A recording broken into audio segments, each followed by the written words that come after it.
Korang pernah dengar tak kisah rumah terbiar di hujung kampung? Yang dah bertahun tak berpenghuni tu?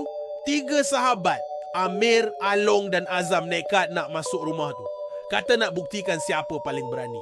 Tapi apa yang mereka jumpa dalam rumah tu buat mereka menyesal sampai ke tulang som-som. Amir terjumpa satu buku nota usang dalam laci. Muka surat penuh dengan tulisan pelik yang tak boleh dibaca.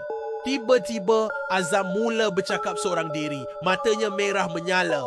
Suaranya bertukar macam orang lain. Mereka lari lintang pukang keluar dari rumah tu. Tapi sejak hari itu Amir selalu bermimpi tentang seorang perempuan. Dan peliknya, setiap pagi dia jumpa tulisan dari buku tu dalam bilik dia. Bila polis siasat, rupa-rupanya rumah tu dah dikunci dan dirantai pihak berkuasa 10 tahun lepas. Sebabnya, 3 orang budak hilang misteri dekat situ. Sampai hari ni tak jumpa.